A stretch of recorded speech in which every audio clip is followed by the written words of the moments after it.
हम लोग श्रीमद् भागवतम के दूसरे स्कंद के दूसरे अध्याय के 18वें श्लोक को देख रहे हैं। बहुत सुंदर श्लोक है ये, बहुत सुंदर श्लोक है। तो उसका पिछले श्लोक में आपने क्या सुना था? हम लोगों ने लब्धोपशांति की स्थिति का वर्णन सुना था, इसको एक बार देख लीजिए। न यत्र कालो निमिषां परः प्रभु कुतो नु देवा जगतां य ईश्वरे न यत्र सत्वं न रजस्तमश्च न वै विकारो न महान प्रधानम। ये श्रीमद् भागवतम के श्लोक इस लाइक आप लोग ऐसा लग रहा है इस लाइक सो टेस्टी ना लग रहा है, फिर से बोले इसका, फिर से गाया जाए। It's amazing, first time it is happening, first time is recently हो रहा है कि आप लोगों को ऐसा हो रहा है कि just you want to again chant it. न यत्र कालो अनिमिषां परः प्रभु कुतो नु देवा जगतां य ईशिरे न यत्र सत्वं न रजस्तमश्च न वै विकारो न महान प्रधानम। न यत्र, जहाँ नहीं है क्या, कालः जो काल का प्रभाव, काल जो परह अनिमिषाम, देवताओं का जो से परे जो काल है वह उसका प्रभुत्व नहीं है उस अवस्था में। तो फिर कुतोन देवा, जो देवता काल के द्वारा नियमित होते उनका क्या कहना। और जगताम या ईश्वरे, और जगताम मतलब जगत के लोग जिनके ये स्वामी देवता हैं, ये कैमुत्य न्याय से। न यत्र सत्व, वहाँ पे सत्वगुण, न रजस तमश्च, और रजगुण तमगुण, सत्व रज और तम गुण का कोई प्रभाव नहीं होता। न वै विकारो, वहाँ पे कोई अहंकार नहीं होता, और ना ही वहाँ पे महतत्व, महान अर्थात महतत्व, और प्रधान अर्थात प्रधान, प्रकृति का, प्रकृति की अव्यक्त अवस्था का कोई प्रभाव होता है। अब इसको थोड़ा समझ लीजिए कि ये क्यों नहीं होता है, क्योंकि जीवात्मा बाहर से कुछ इंपोर्ट नहीं कर रहा है। ये बात समझ में आ गई? वो सारा कुछ उसका, वो भगवान से सुख जो मिल रहा है आंतरिक, उसी में संतुष्ट है। तो अब प्रश्न कोई करे कि ऐसा क्यों हो रहा है, तो उसको इस श्लोक में बता रहे हैं। बहुत सुंदर है, बहुत सुंदर श्लोक। अरे पीछे बोलिए। परम पदम वैष्णवमामनन्ति, परम पदम वैष्णवमामनन्ति, तद्यन्नेति नेति यत उत्सृक्षवः, तद्यन्नि नेति तद्यन्नेति नेति यत उत्सृक्षवः, तद्यन्नेति नेति यत् उत्सृक्षवः। और मैं कुछ मिस्टेक कर गया। परम पदम वैष्णवमामनन्ति, परम पदम वैष्णवमामनन्ति, यन्नेति नेति यत यन्नेति नेति यत उत्सृक्षवः, यन्नेति नेत्यत्युत्सृक्षवः, यन्नेति नेति यत उत्सृक्षवः, यन्नेति नेत्यत्युत्सृक्षवः। परम पदम वैष्णवमामनन्ति, परम पदम वैष्णवमामनन्ति, यन्नेति नेति यत उत्सृक्षवः, यन्नेति नेति यत उत्सृक्षवः।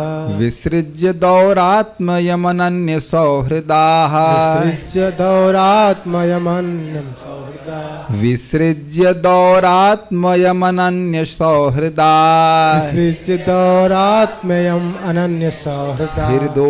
हृदोपगुह्यार्हं पदम, हृदोपगुह्यार्ह पदम पदे पदे, हृदोपगुह्यार्ह पदम पदम पदे। सुखदेव गोस्वामी एक ही बार बोल दिया और हम यहाँ मर गए बोलने में।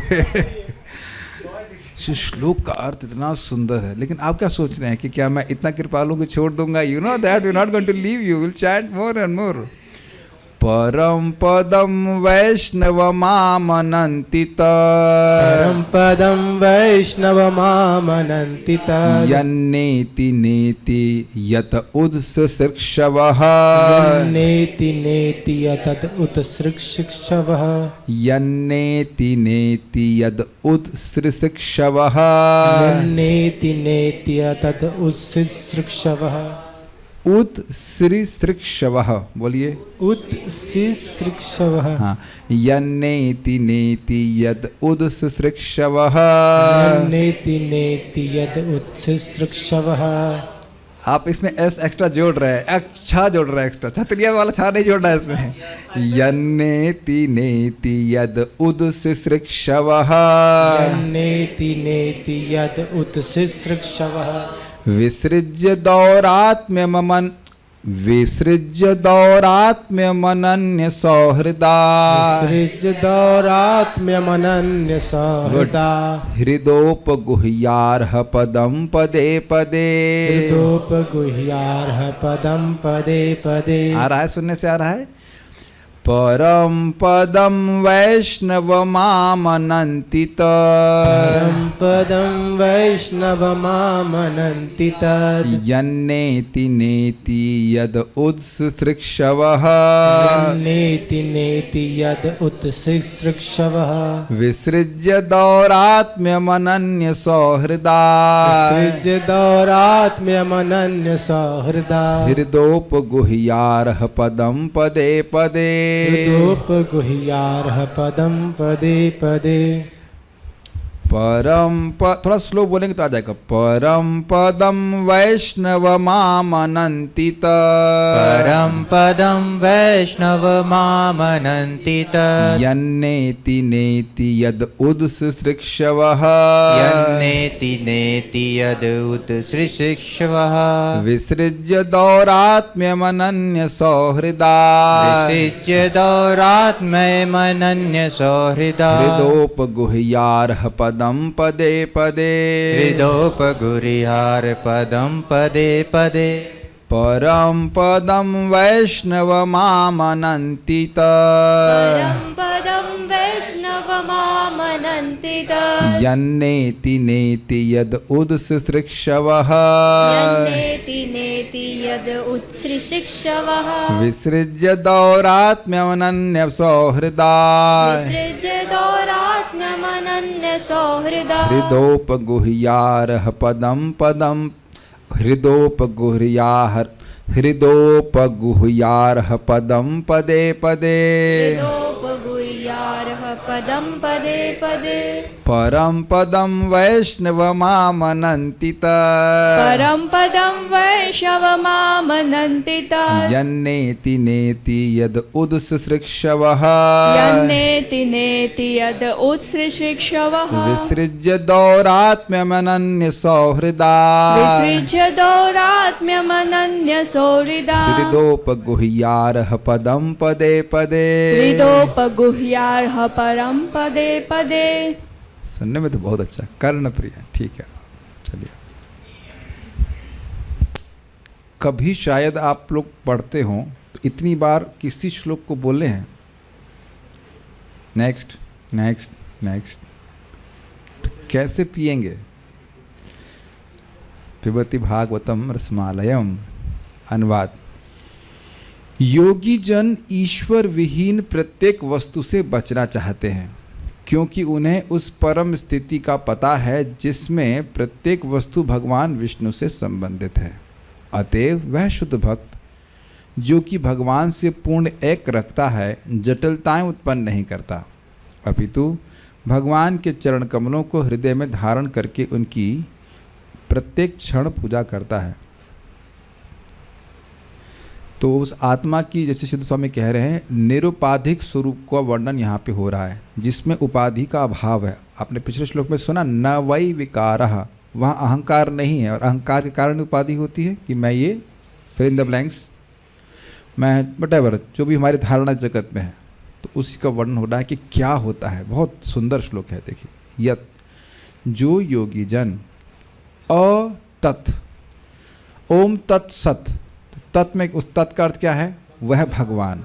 तो अतत् मतलब जो वह भगवान नहीं है। शब्द का प्रयोग कितना सुंदर है, अतत्। ईश्वर विहीन प्रत्येक वस्तु से स्नेह भाव त्यागते हुए, कितना सुंदर अर्थ किया गया है। टीकाओं से भी लिया गया इसमें अर्थ को। वस्तु क्या त्यागेंगे बताइए? पृथ्वी जल वायु अग्नि आकाश तो आप त्याग नहीं सकते, जब तक इस जगत में है मुक्तात्मा भी इसको त्याग नहीं सकता है, लेकिन क्या त्याग दिया? स्नेह भाव। आज देख रहे थे कि कितना वस्तुओं के प्रति स्नेह भाव है, आपने देखा आज? तनिष्ठ प्रभु समझ रहे हैं। और जगत में देखा ही जाता है कि वस्तु जो कि निरंतर परिवर्तनशील है उसमें तो हम बहुत आसक्त रहते हैं, और तत्पदार्थ में भगवान में आसक्ति नहीं रहती। तो कह रहे अतत्, ईश्वर विहीन, जो ईश्वर नहीं है, अतत्, अतत् जो ईश्वर नहीं है, उस हर पदार्थ से, हर वस्तु से स्नेह को त्यागते हुए, आसक्ति त्यागते हुए, कैसे कहते हैं? न इति न नेति नेति इति, यह नहीं इस प्रकार से कहकर, ये भगवान नहीं है, ये भगवान नहीं है। Got it? उत्सृक्षवा, बचना चाहते हैं, ये नहीं लिखा है कि बचते हैं।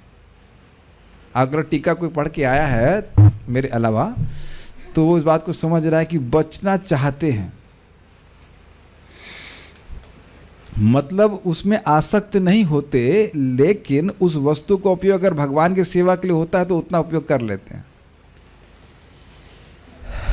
आसक्त नहीं है, क्योंकि जब तक जगत में है कुछ ना कुछ भौतिक वस्तुओं का उपयोग तो करना ही पड़ेगा, लेकिन उसमें आसक्त नहीं है। इसलिए कह रहे उत्सृक्षवः, त्यागने की इच्छा वाले। ठीक है। एवं दौरात्म्यम, देह आदि में आत्मबुद्धि रूपी जटिलता को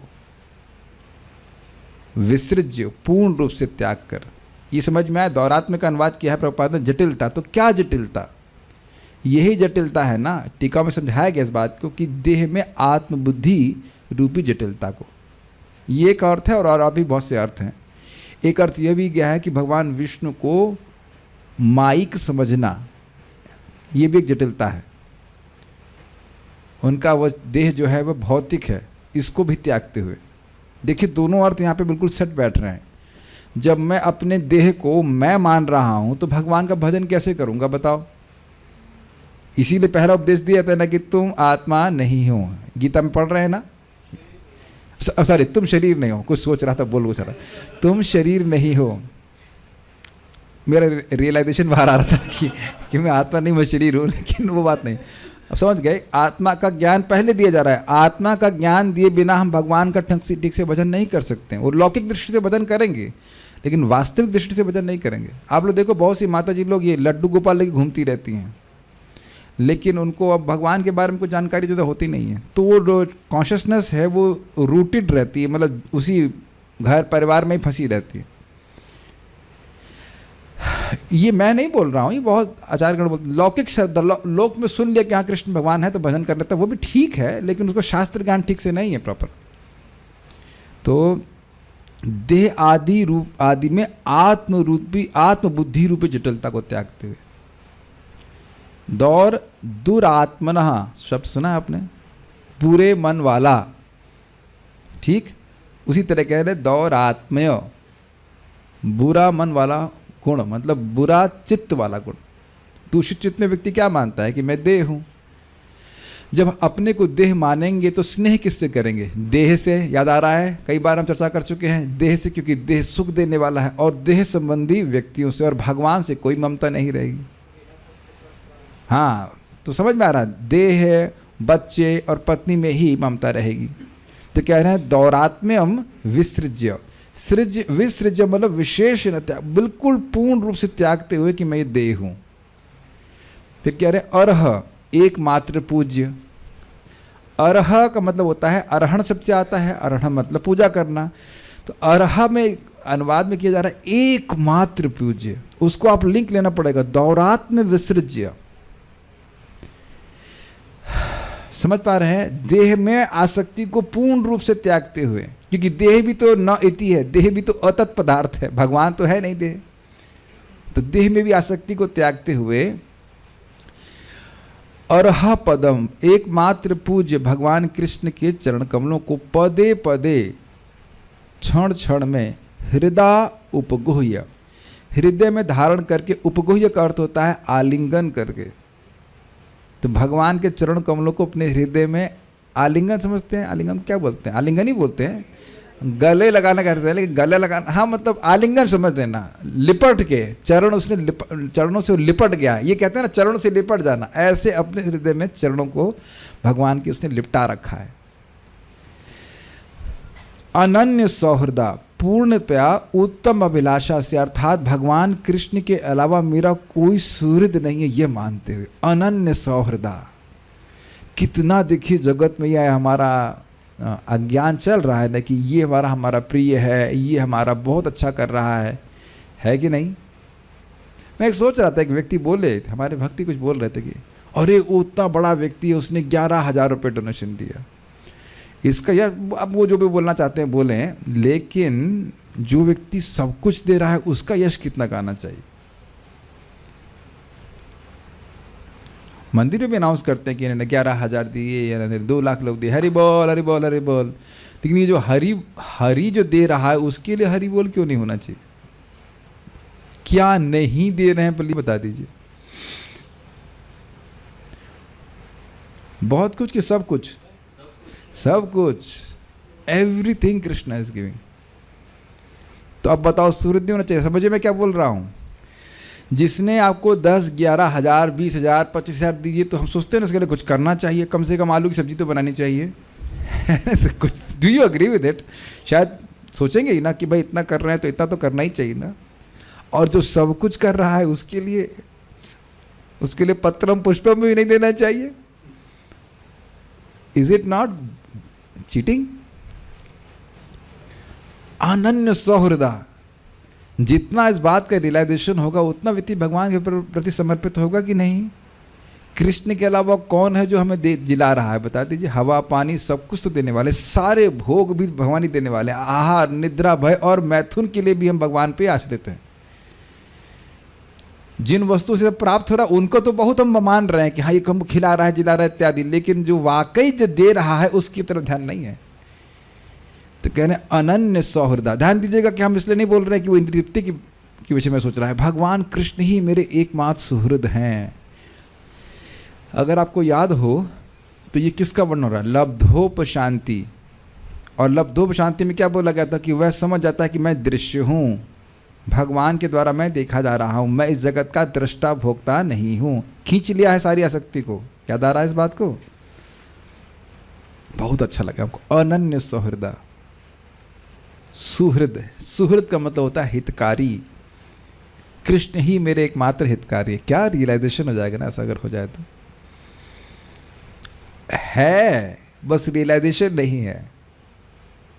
क्या श्लोक है वो? भोक्ताराम यज्ञ तपसाम सर्वलोक महेश्वरम सुहृदम सर्वभूतानाम ज्ञात्वा माम शांति रिच्छति। वहाँ भी भगवान बोल रहे हैं कि जो मुझे सभी का सुहृद मानता है, अपना भी मानेगा तो शांति को प्राप्त होगा। और यहाँ भी आप लब्धोप शांति की स्थिति को समझ रहे हैं। इसको ऐसे उदाहरण से आप समझ लीजिए कि एक छोटा बच्चा सहज समझता है कि माँ मेरी सुहृद है, और माँ के हाथ पकड़ा रहता है तो रोड भी क्रॉस कर लेता है। कोई टेंशन नहीं होती बच्चों को, नहीं होती ना। और माँ पूरी जिम्मेवारी रखती है, बच्चा कब खाना है, कब पॉटी जाना है, सब व्यवस्था माँ करती है। अमेजिंग नहीं? अनन्य सौहृदा। आप ये मानते हैं कि हम लोग इस जगत में अनाथत्व का अनुभव करते हैं कि हमारा रक्षक कौन होगा, हमारा रक्षक कौन होगा? ये मत सोचिएगा कि जिसके मतलब नौकरी वोकरी लगी उसको ऐसा अनुभव होता नहीं है।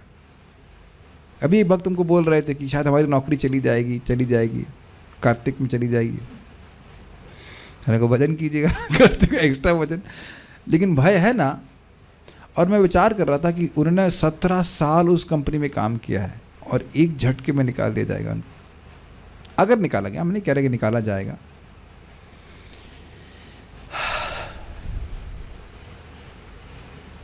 यही सौहृद है ना जगत का। क्या पूरा जीवन दे दीजिए और एक झटके में दूध की मक्खी की तरह बाहर कर दिया जाए?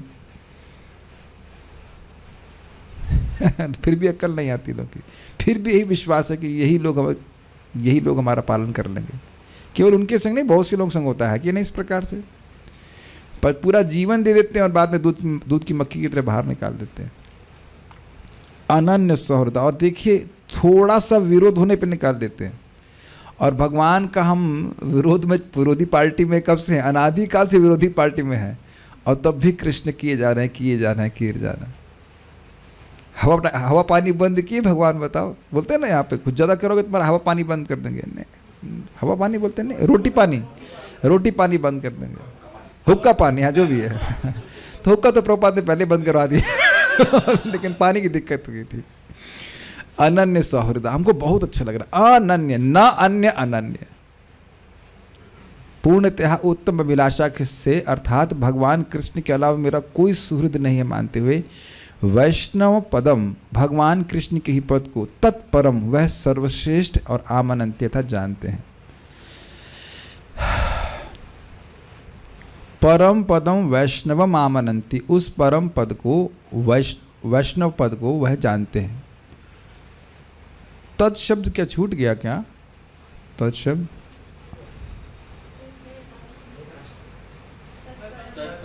अतत था, तत् छूट गया लग रहा है। तत्परम, अच्छा तत्परम, हाँ। तो तत्परम पद, तत् वैष्णवम, वैष्णव पदम परम, तो उस वैष्णव पद को परम मानते हैं। यत मतलब जो योगी जन, जो न एति, जो योगी जन इस प्रकार से कि ये न एति और तद दिख रहा है आपको, यह भगवान नहीं है, ये भगवान नहीं, इस प्रकार से नीति करके उत्सृक्षवा, उन वस्तुओं को त्यागने की इच्छा रखते हैं।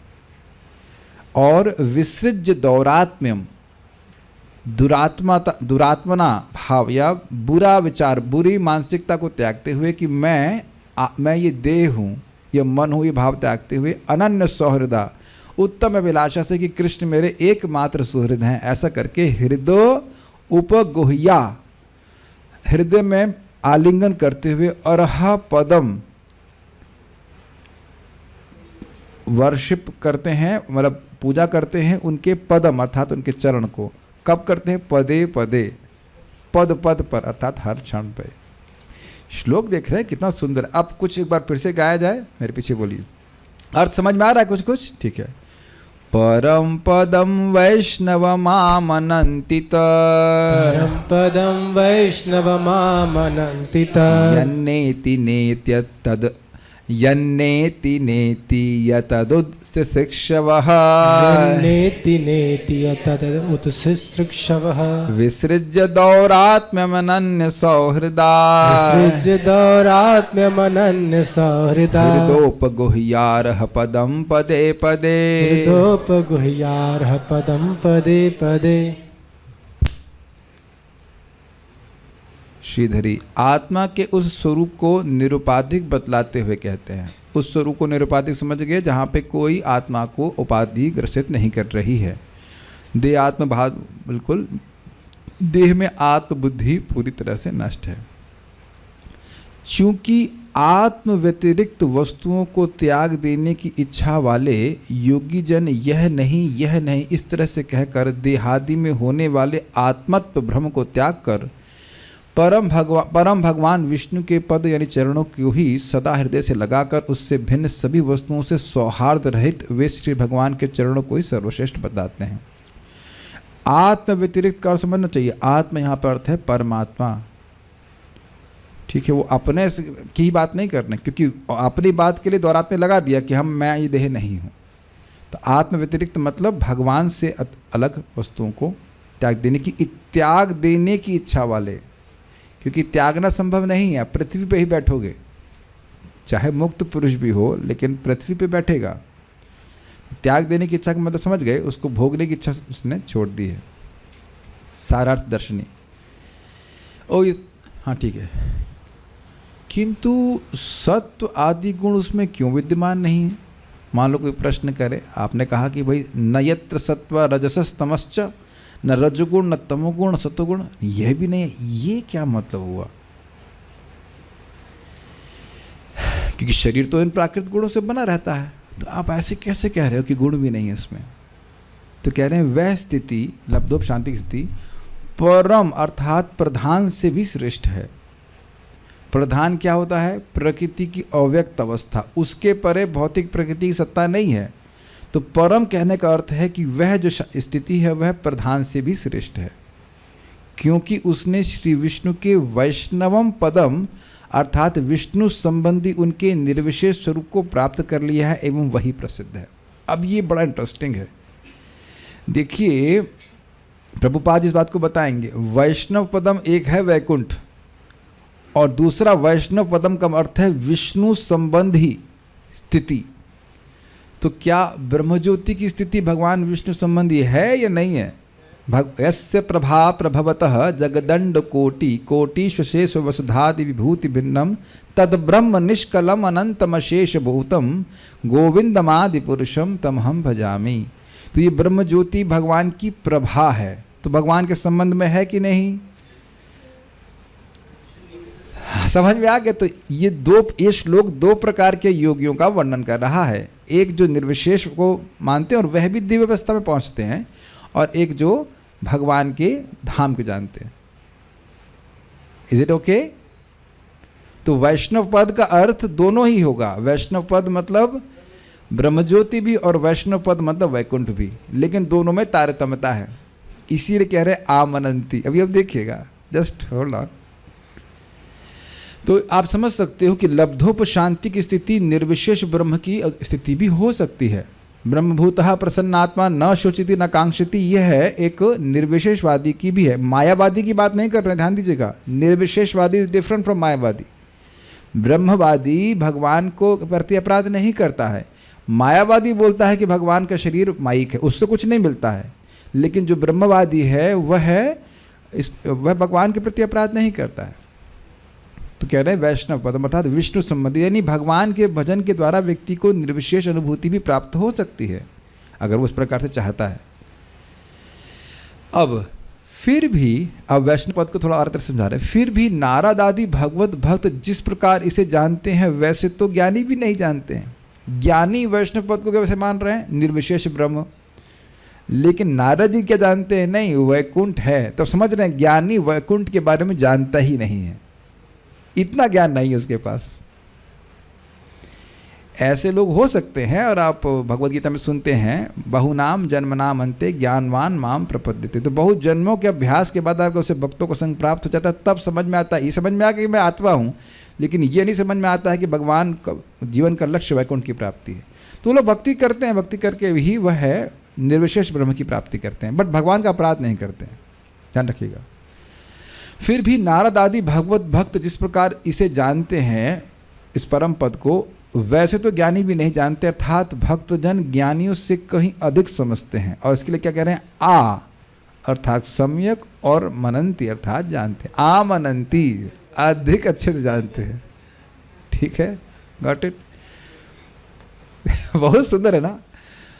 अतत अर्थात मिथ्या जगत को उत्सृक्षवः अर्थात त्यागना की इच्छा से वे उस ब्रह्म को आमनंती अर्थात सम्यक रूप से जानते हैं, जिसे यह नहीं अर्थात नेति नीति के रूप में परिभाषित किया गया है। किंतु वह इसकी प्राप्ति हेतु क्या साधन करते हैं? पहले इसको समझने का प्रयास कीजिए। ये जो भक्त लोग हैं वो समझ रहे हैं कि अतत, तत् मतलब भगवान, और अतत् मतलब जो ये भगवान नहीं है। तो कह रहे हैं इस मिथ्या जगत को त्यागने की, उस शिष्ट भाव अर्थ समझ गए कि अब यहाँ से निकलना है, ये भगवान का धाम नहीं है। न इति, यह भगवान का स्थान नहीं है, ये धाम नहीं है। इसको बोला गया है श्रील भक्ति सिद्धांत ठाकुर जी के द्वारा, quite interesting. This world is not a place for a gentleman.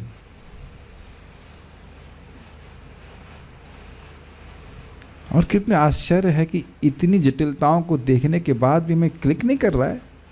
Sometimes become confuse ना कि ये व्यक्ति इस प्रकार से इतनी जटिल सोच लेके क्यों चल रहा है। कभी आपको ऐसा अनुभव नहीं हुआ? जितना आप सुलझते जाते हो उतना आप देख रहे हो कि लोग व्यर्थ में उलझे हुए हैं। Is it clicking? जितना आप सुलझ जाएंगे उतना समझ में आएगा कि लोग व्यर्थ में उलझे हुए हैं। जब यहाँ के हम किस वस्तु से आपकी संबंध है बताइए? न जायते म्रियते व कदाचित नायम भूत्वा भविता व न भूय अजो अजो नित्यम शाश्वतो यम पुराणे न हन्यते हन्न माने शरीरे। किसी भी वस्तु से आत्मा का आप साम्यता नहीं बिठा सकते हो कि यहाँ आत्मा इस के जैसी है। तो कह रहे अच्छे से जानते मतलब उनको कोई भ्रम नहीं है कि शायद ये जगत चल जाए, काम चला लें। समझ में आ रहा है? जैसे समझिए, मान लो एग्जाम्पल दे रहा हूँ, नौती नईति का हलवा बनाना आता है माताओं को, दिमाग का। चलिए, अब आपको हलवा बनाना है। अब हलवे के बहुत प्रकार हो सकते हैं। मैं पूछूं सूजी का हलवा, तो अब आप अपने किचन में ये नेति करेंगे कि नहीं? यह सूजी नहीं है, यह सूजी नहीं है। क्यों? क्योंकि पता है कि सूजी क्या है। ऐसे चीज़ खोजते हैं कि नहीं खोजते हैं? मैं खाली खोजने की बात कर रहा हूँ। उसके बाद हलवे में नमक पड़ता है नहीं, वो हलवे सूजी का कोई आइटम बनता है, क्या कहते हैं उसको? उपमा में पड़ता है। तो अब आपको हलवा बनाना है तो आप क्या कहेंगे? ये चीनी नहीं है। Got it? चीनी को आम अनंती, बढ़िया से जानते हैं कि क्या चीनी है। नमक को पूरा समझ करके नहीं डालेंगे उसमें। Is that all okay? मैं खाली आमानंती शब्द की बात व्याख्या कर रहा हूँ कि बहुत अच्छे से जानते ये व्याख्या कर रहा हूँ। अच्छा, अब एक और आपको अभी भी नहीं समझ में आ रहा होगा। अब प्रभु जी लोगों को देखो, बहुत से प्रभु जी को, कोई ऐसे प्रभु जी इसको ये पता नहीं कि अरहर दाल और मूंग दाल में क्या अंतर है। हाँ, तो साधु सेवन प्रभु पकड़ में आ गए। अब इनको बोलेंगे कि अरहर दाल बनाओ तो ये तो ना इति नहीं कर पाएंगे। मक्का तो कैसी होती? पीली होती। तो दोनों पीली हैं और चने भी पीली हो गया। अरे तो अब समझ में आ गया कन्फ्यूजन? तो यानी कि ईद क्या है वो ठीक पता होना चाहिए और क्या वो नहीं, ये भी ठीक पता होना चाहिए। Is that all okay? स्वरूप लक्षण और तटस्थ लक्षण सब पता होने चाहिए। तो समझ रहे हैं कि वैकुंठ का पद क्या है, इसको खूब सुने हैं अच्छे से, तो समझ रहे हैं कि जगत नहीं है। आप वृंदावन धाम की बात छोड़ दीजिए, दिल्ली वैकुंठ है क्या, या नोएडा या जो कुछ भी है। मैं ये नहीं बोल रहा हूँ कि आप भक्ति कर रहे हो तो हो जाएगा वैकुंठ, और जे दीने गृह भजन देखी गोलो तो गृह तो गोलो को भाई, मतलब मैं तो मजाक कर रहा हूँ। उसका मतलब गृहस्थी में रोज भजन नहीं होता है। जे दीने गृह, जिस दिन घर में भजन देखूंगा तो घर गोलो जैसा होता है, मतलब रोज नहीं होता है क्या? यानी यही तो मजाक की बात है, रोज तो कर ही रहे लोग भजन, ऐसी कोई बात नहीं है। लेकिन ये प्रैक्टिकल आप देख रहे हैं कि बेंगलोर वैकुंठ नहीं दिखता है, या और भी नहीं वैकुंठ जैसे दिखता है क्या? वैकुंठ है नहीं। वो अलग बात है कि मंदिर क्षेत्र है, थोड़ा अलग दिखता है और आप अनुभव भी करेंगे। दिल्ली में आप जाइए, बड़े मंदिर में जैसे ही प्रवेश करेंगे आपको लगेगा कि आप अलग वातावरण में है। बस वो वृंदावन में बाहर भी जाएंगे तो अच्छा लगेगा, लेकिन मंदिर में तो एकदम दृष्ट है कि आप अलग एटमॉस्फेयर में। कितने लोगों ने ऐसा अनुभव किया है दिल्ली मंदिर में? Have you felt? जैसे ही आप जाएंगे आपको, आप ये नहीं कह सकते कि आप दिल्ली में हैं। दिल्ली से बिल्कुल अलग वातावरण है, बहुत अद्भुत है वो, बहुत ही अद्भुत है। आप मंदिर की बात छोड़ दीजिए, मंदिर के बस जैसे आप अंदर जाएंगे इतना सुंदर और अच्छा बनाएंगे, जैसे कैंपस में जाएंगे आपको लगेगा आप अलग स्थान में। हमने तो बहुत अच्छा हमको लगा देख करके मंदिर। और अन्यथा भी मंदिर में जाके आपको अनुभव होगा, लेकिन जहाँ आध्यात्मिक कल्चर होता है वहाँ तो बिल्कुल आपको एनर्जी महसूस होती है। अन्यथा बोले तो अब ये स्थान वैकुंठ नहीं, लोग मर रहे हैं यहाँ पे। दुखालय में शाश्वतम, ये सबको समझ में आ रहा है ना? वैकुंठ है। कितने लोगों को ये विश्वास होगा कि अब है ही? Okay, good. ऐसा जैसे चंद्रमा और सूर्य,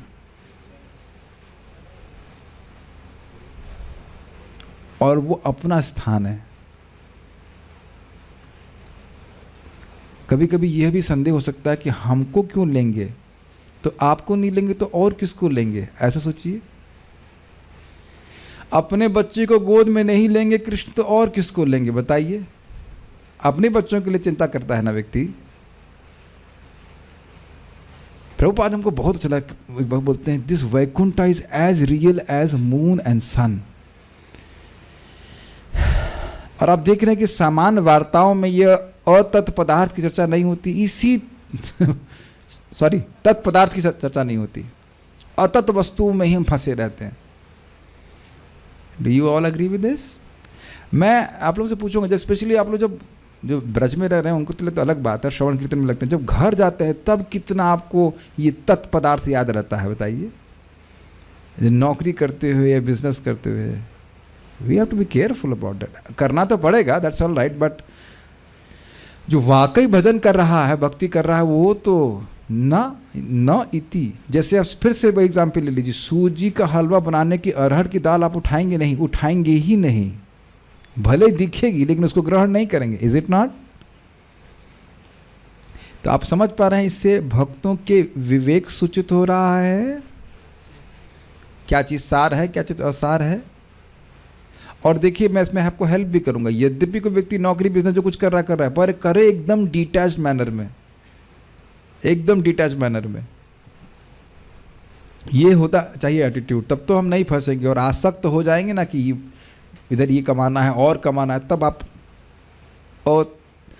अतत्व कोविद नहीं है।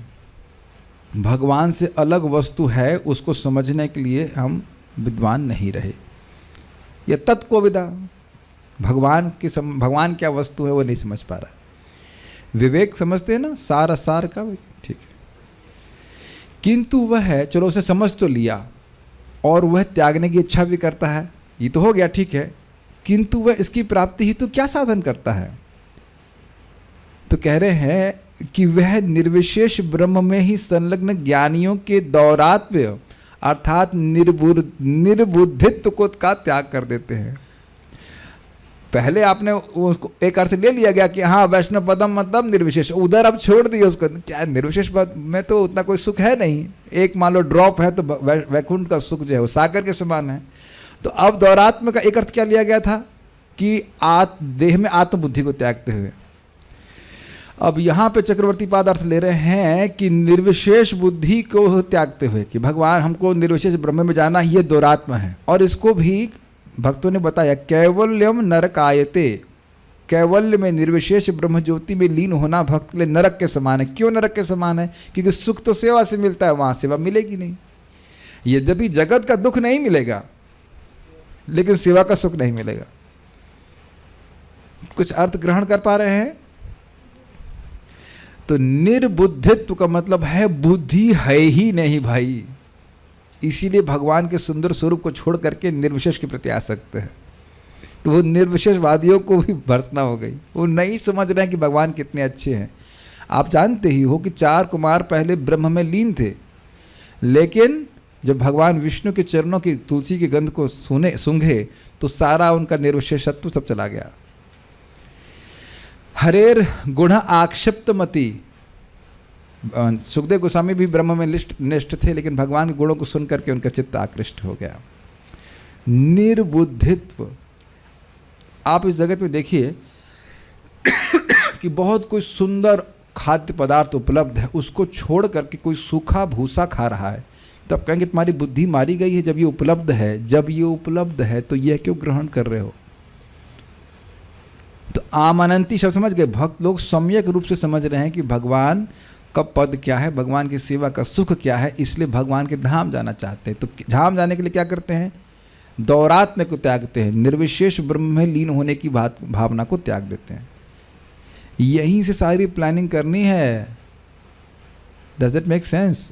रॉकेट है आपके पास, लेकिन किस डायरेक्शन में छोड़ना है ये आपको देखना है। साधन कर रहे हैं लेकिन साध्य क्या है यह क्लियर होना चाहिए, और वो यहीं बैठ के क्लियर होगा। यहीं बैठ का मतलब भागवत सुनकर क्लियर होगा। अगर आपने इतनी ही चर्चा निर्विशेष ब्रह्म के बारे में सुनी होती तो आप निर्विशेष ब्रह्म के बारे में ही सोच रहे होते। It's just a matter of hearing. आपने सुना नहीं वेद की वेदा पंथा, वेद की ऐसी शैली ही है कि व्यक्ति को अपार्थ है, व्यर्थ की वस्तुओं की तरफ डायरेक्ट करती है। सारा गेम श्रवण का है। साधन तो कर रहा है लेकिन साध्य का निर्णय होना चाहिए, किस लिए साधन कर रहे हो। इसलिए समझ में आया, इस जगत की हर वस्तु से स्नेह त्याग दिया उनने, ये पहला स्टेप। और दूसरा कि निर्विशेष ब्रह्म को टारगेट नहीं कर रहे, तो इस दुरात्मता को त्याग दिया उनने। बुद्धि आ गई कि भगवान विष्णु के चरणों की प्राप्ति करनी है। Is it all okay? ठीक है। वह कैसे संभव हुआ? ऐसा कैसे कर दिया? निर्विशेष ब्रह्म की तो प्रति बड़ा उसका महिमा बताई गई है कि ये है वो है। ध्रुव महाराज भी आके कहेंगे कि भगवान आपके ध्यान में, आपके श्रवण कीर्तन में जो सुख है वह तो आपकी महिमा अर्थात ब्रह्म में भी नहीं। तो भागवत ऐसे श्लोक के द्वारा स्थापित करने की ब्रह्म के पीछे क्यों पड़े हो? आप भगवान के श्रवण कीर्तन में लगो, भगवान की भक्ति के सुख में लगो, तो इस प्रकार से सुन रहा है। तो कहते हैं क्योंकि अनन्य सौहृदा अर्थात उसमें उन वस्तुओं के प्रति स्नेह का अभाव होता है जो भगवान विष्णु से संबंधित नहीं है। तो अब आप कहेंगे कि भाई ये ब्रह्म का संबंध तो है लेकिन अब वो भगवान का स्वरूप तो नहीं मिल रहा, वहाँ श्रवण कीर्तन तो नहीं मिल रहा है ना। योगी जन और अर्थात पूजा के योग्य, पदम अर्थात भगवान के चरणारविंद को पदे पदे अर्थात प्रत्येक क्षण में हृदय अर्थात अपने हृदय में यही हमारा सर्वस्व है, ऐसा मानकर उपगुह्य अर्थात आलिंगन किए रहते हैं। इसको समझने का प्रयास कीजिए। आप देखिए कि माता अपने बच्चे को ऐसे ही एकदम आलिंगन करती है कि ये हमारा सब कुछ है। Is it not? बहुत प्रेम होता है, इस प्रकार से करते हैं ना। और कभी कभी बच्चा भी, बल्कि बच्चे के फ्रेम ऑफ रेफरेंस से देखें तो ज़्यादा अच्छा लगेगा। एक छोटा बच्चा अपनी माँ को एकदम चिपट जाता है कि माँ ही मेरे लिए सब कुछ है। होती भी है कि नहीं? ऐसा करते हैं कि नहीं? तो उस तरह से कर रहे हैं। बहुत मतलब देखेंगे छोटे बच्चे विशेष करके एकदम मम्मी ऐसे करके एकदम लगे करते कि नहीं? तो वो तो बाह्य रूप से करते हैं। और माँ का भी इसी प्रकार से, और माताओं का अनुभव होगा बड़ा विशेष प्रेम और मेरा लाला करके करते कि नहीं? पिताजी लोग भी करते होंगे। हमारे पिताजी उतना करते नहीं थे, हमको याद भी नहीं, गोदी में उठाए सब मम्मी करती थी। लेकिन कहने का आशय यह है कि यह आपने अनुभव किया है, हृदय से आलिंगन करना। तो अनन्य सौहृदा न अन्य सौहृदा। जब वे मात्र भगवान के ब्रह्म पहलू को अनुभव करने के इच्छुक होते हैं तो वह अतत अर्थात इसके अतिरिक्त अन्य सब कुछ त्याग देना चाहते हैं। ध्यान से सुनिएगा। किंतु वह भगवत सेवा में उपकरण स्वरूप उपयोगी इस दृश्य जगत का त्याग नहीं करते। तो समझने का प्रयास कीजिए। जब वो केवल ब्रह्म का अनुभव करना चाहते हैं तो वस्तुओं को त्याग रहे हैं, वो त्यागने की भावना है, लेकिन भगवान के प्रति अनन्य सौहृद नहीं आ रहा है। क्योंकि अगर वाकई अनन्य सौहृद होता तो वह भगवान के धाम की प्राप्त करने के प्रयास करते ना। एक दृष्टि से अब उनका अनन्य सौहृद हो सकता है कि भगवान का भजन कर रहे हैं ताकि निर्विशेष में लीन हो जाए, उस दृष्टि से, साधन की दृष्टि से। लेकिन वास्तविक भक्त प्रभुपाद को करेंगे कि वास्तविक भक्त भगवान की नित्य सेवा में जाना चाहता है। कुछ कैच कर रहे हैं? विष्णु को स्वीकार कर रहा है लेकिन उद्देश्य है निर्विशेष ब्रह्म की प्राप्ति। तो भी वह जगत को त्याग रहा है और भगवान की सेवा के लिए उपयोग वस्तुओं का उपयोग भी करेगा, but he is not fully aware कि उसे क्या करना चाहिए। से वो मोक्षकामी है।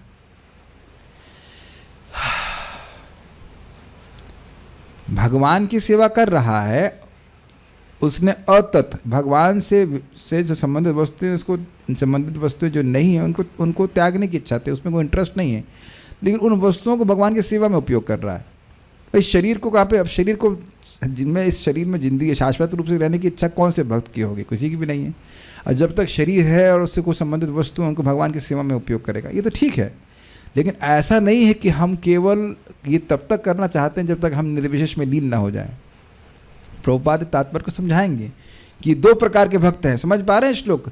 एक जो निर्विशेष ब्रह्म में लीन होना चाहता है और भगवान का भजन कर रहा है कि भगवान बड़े कृपालु हैं, हमको निर्विशेष ब्रह्म ज्योति में लीन कर देंगे। और दूसरे क्या है? वैकुंठ की प्राप्ति करना चाहते। आप जानते हैं, अब आप स्पष्ट समझ में आ रहा है कि रामदास नाम के व्यक्ति थे। अब एकदम क्लियर हो जाएगा। और वह राम राम राम राम बोलते रहते थे और विरक्त भी थे, लेकिन रघुनाथ भट्ट गोस्वामी के संग वो हो लिए और उनकी सेवा भी करते रहते, पूरा सामान उठा रहे थे, कह रहे थे मैं कायस्थ हूँ या जो भी मैं शूद्र हूँ, मुझे आपकी सेवा करनी चाहिए, आप ब्राह्मण हैं, बड़ा नम्रता में। और जब महाप्रभु से वह मिले तो महाप्रभु उनकी उपेक्षा कर दी और रघुनाथ भट्ट को आलिंगन किए। तो वहाँ स्पष्ट है कि इसके हृदय में भगवान से मिल जाने की इच्छा थी। तो भजन तो राम का कर रहा है, लेकिन वह निर्विशेष ब्रह्म में मिलना चाहता है। इस बात को प्रभुपाद जी समझाएंगे।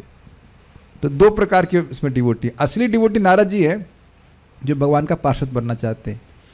तब देख रहे हैं श्रीमद् भागवतम पढ़ने से कितना लाभ हो रहा है। साधन तो आप कर रहे हो, राम राम कर रहे हो, भक्ति कर रहे हो, लेकिन बहुत से लोग भारत में या प्राय यही कहते हैं कि ईश्वर में लीन होना ये जीवन का परम लक्ष्य है। इधर काशी में से आप लोग हैं, काशी में तो चलता होगा बात अपने, अगर आपने कोई प्रवचन सुना हो, प्राय ही चलता है। क्यों राजकुमार प्रभु आप तो काशी से हैं, काशी में कभी बात होती है कि ये भगवान का वैकुंठ प्राप्त करना है? कभी सुने ऐसा? मतलब मैं जस्ट पूछना चाहता हूँ, होता है तो कुछ लोग करते भी होंगे, लेकिन प्राय काशी में तो यही बात चलती होगी निर्विशेष में लीन हो जाना है। ये भी होता है कि भगवान में लीन हो जाना है, बल्कि कहा जाए कि प्राय यही होता है। आई एम नॉट श्योर, मैं वहाँ पर रहा नहीं हूँ, तो वही तो बात है। प्राय और अधिकांशता का तो एक ही अर्थ होता है। इस्कॉन का जो सिद्धांत, मतलब कृष्ण भावना का सिद्धांत दिया जा रहा है, ये बहुत कम लोग स्वीकार करते हैं। वो अलग बात है कि आपने सुना नहीं होगा। प्राय आप किसी को भी लोगों को मिलेंगे ना, यहाँ तक कि वैष्णव तिलक भी लगाए होंगे, फिर भी वो अंततः ही बोलेंगे कि भगवान में मिल जाना ही। ये आप लोगों को अजीब सी बात लग रही है, लेकिन ये नॉर्मल बात है भारत में। किसी की भी पूजा करो और तुम निर्विशेष ज्योति में मिल जाओ, ये है आखिरी। मैं इसलिए बोल रहा हूँ कि मैं जब बहुत छोटा था तब भी कोई छोटी सी पुस्तक थी, उसमें वही दिखा रहे थे, लाइट है, उससे ब्रह्मा विष्णु महेश आए हैं। मतलब अब हमको एकदम याद नहीं कि उसका टाइटल क्या था, लेकिन वो फोटो अभी भी याद है। उन लोगों की कभी लाइट जलती नहीं है ना। वैकुंठ है, ये कितने लोग जानते थे कृष्ण भावना में आने से पहले? 1 2 3, हाँ तो थोड़ा बहुत वैकुंठ का नाम आपने सुन रखा होगा। तो अब तो प्राय प्रत्यक्ष अब सुन रहे हैं कि गोलोक वृंदावन नहीं सुना, ठीक है, लेकिन कितनी अवेयरनेस थी वैकुंठ के प्रति? हाँ वैकुंठ, हाँ ठीक है, होगा वैकुंठ, ठीक है। इस कारण त्याग देने की बजाय उत्सिक्षवः अर्थात त्यागने के इच्छुक शब्दों का उपयोग किया गया है। समझ में आ रहा है बात? जब तक है वो जानता है कि ये भगवान नहीं है, ये वस्तुएं, प्रेम भगवान से है, इन वस्तुओं का उपयोग भगवान की सेवा में कर रहा है, ये बात बोल रहा है। दौरात्म शब्द अर्थात वे मूर्ख जो ये सोचते हैं कि श्री विष्णु का देह माइक है। अब और क्लियर हो रहा है कि नहीं? तो क्या सोचते हैं कि ये भगवान विष्णु की उपासना जो मैं कर रहा हूँ ये भी माया का उत्पादन है, लेकिन अंततः गौता सब निर्विशेष ब्रह्म है। तो इसका ये भी एक द्वैरात्म है, इसको त्यागते हुए तात्पर्य। भगवत गीता में मद धाम, मेरा धाम का कई बार उल्लेख आया है। कोई श्लोक याद आ रहा है आपको? यद गत्वा न निवर्तन्ते तद धाम परमं मम न तत् भासेते सूर्यो न शशांको न पावका यद गत्वा न निवर्तन्ते तद धाम परमं। वहाँ तो है ही, और बहुत जगह मेरे भाव को प्राप्त करते हैं, मेरे स्थिति को प्राप्त करते हैं, ऐसे कई बार भगवान ने बोला है। और भगवान श्री कृष्ण के अनुसार परव्योम असीम है, जिसमें स्थित लोक वैकुंठ या भगवान के धाम कहलाते हैं। उस व्योम में, व्योम का मतलब आकाश में, जो भौतिक व्योम से तथा इसके 7 आवरणों से बहुत ही दूरी पर है, वहाँ ना तो सूर्य या चांद की आवश्यकता है, न ही प्रकाश के लिए बिजली की, क्योंकि वे लोग स्वयं प्रकाशित हैं और भौतिक सूर्यों से अधिक चमकीले हैं। इसकी चर्चा भी आज गीता में हो रही थी कि स्वतः प्रकाशित वस्तु की धारणा हम कर ही नहीं सकते। क्यों नहीं कर सकते? कि जगत में कार्य कारण का संबंध देखते हैं, लेकिन वहाँ सब कुछ स्वयं प्रकाशित है। सारे भगवत भक्त भगवान के घनिष्ठ संपर्क में रहते हैं, अथवा दूसरे शब्दों में वे भगवान को अपना एकमात्र विश्वस्त मित्र तथा सुहृद मानते हैं। फाइन। वे ब्रह्मांड के स्वामी ब्रह्मा समेत सारे संसारी प्राणियों की कोई परवाह नहीं करते। अब इसका अर्थ समझने का प्रयास कीजिए। यह नहीं अर्थ है कि वह सम्मान नहीं करते, लेकिन वह अपना चित्त भगवान से अलग अतथ पदार्थ में नहीं लगाते। Is that okay? और इसके बारे में सुखदेव गोस्वामी पहले ही बोल चुके कि भगवान के अलावा कहीं भी आसक्ति रखोगे न सज्जेत। अगर कहीं आसक्ति रखते हैं तो आत्मा पातम, वह आत्मा के लिए पतन का कारण बनेगा, स्वयं ही अपने पतन का कारण होगा। तो यहाँ समझ गए आप लोग बात कि वह किसी और प्राणी में उपादेय बुद्धि नहीं रखते कि इसका चुनाव करना चाहिए, इसकी शरण में लूँ, यह सब नहीं भावना रहती।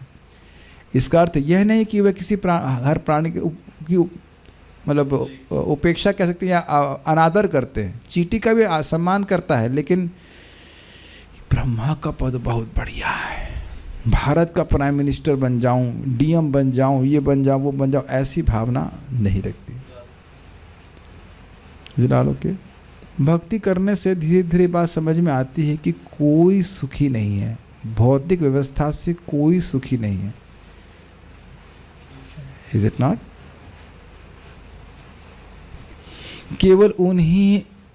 केवल उन्हें ही सारे वैकुंठ लोग स्पष्ट दिखते हैं। What does that mean? यही मैं आप लोगों को पूछ रहा था ना कि वैकुंठ है, विश्वास है, और अब उसको और क्लियर किया जाए कि वैकुंठ दिख रहा है क्या। अब दिखने का अर्थ समझिए, जैसे इस जगत में आप लोग कभी कंपटीशन की तैयारी किए होंगे तो वह गोल आपको दिखने लगता है। कुछ लोगों को आपका अनुभव होगा कि जब तैयारी बहुत अच्छी होती तो लगता है कि हाँ अब हम पहुंच ही गए, तो और तैयारी तेज कर देता है। और देखा जब संदेह होता है लगता है कि छोड़ो अब इस बार तो कोई होप नहीं है। ये सब हम अपने अनुभव देख चुका हूँ, इसलिए बोल रहा हूँ, आप लोगों को भी ऐसा होगा। वैकुंठ दिखने का क्या मतलब है? मैं समझाता हूँ कैसे समझाऊँ। देखिए, आप मान लीजिए किसी स्थान को पहुँचना चाहते हैं और बहुत ऊंचा है और अब आप पैदल पैदल जा रहे हैं। मैं इसलिए बोल रहा, जैसे महाप्रभु आए थे पुरी की तरफ, तो पुरी का मंदिर आपको दूर से दिखने लगता है। जैसे अभी आप मायापुर जाइए, कैसे जाएं? ट्रेन से? नहीं, हम ट्रेन की बात कर रहे हैं, ट्रेन से। मतलब मुझसे उम्मीद ना रखिए खुद घूम के आ जाइए, ठीक है। तो वहाँ पे अब आपको मायापुर का मंदिर बहुत दूर से ही दिख जाता है, तो देख के ही प्रसन्नता हो जाती। पहुँचे भी नहीं है, लेकिन आप नदी के इधर से ही दिख जाने लगता है वो, है ना।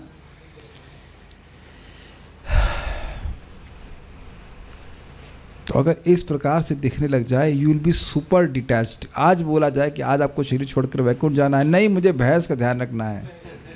आई मीन टू से, समझ रहे हैं मेरी बात? A devotee should be like this actually, कि आज मान लो शरीर छोड़ने के लिए बोल दिया जाए तो कोई आसक्ति न रखे। आप मेरी बात समझ रहे हैं, इसीलिए शब्द आता है उत्सृक्षवः। बुरा नहीं मानेगा, लेकिन ये गृहस्थ आश्रम की दिक्कत है कि ये इच्छा नहीं आ पाती। अरे मैं चला जाऊंगा तो इन प्यारे प्यारे बच्चों का क्या होगा जो आज तक केवल खून ही पी है, इन्हें कौन खून पिलाएगा? अरे बुरा मत मानेगा, लेकिन क्या ये आसक्ति हृदय में अनुभव करते हैं कि नहीं? गृहस्थी में देखिए, चाहे भक्त हो चाहे भक्त हो, ये भावना आ ही जाती है। जो लोग अभी शादी नहीं किए हैं उनको अगर आज मरना हो, अरे बाप रे, but are you not cool? माता जी लोग, इज इट नॉट? कोई बच्चा नहीं, कुछ नहीं है अभी, नहीं, ये सही बात है। आपको डेंगू हुआ था ना, मान लो मर जाती तो लग रहा था ना कि मर जाओगी आप, जो ही माता जी, तो कुछ चिंता थी नहीं?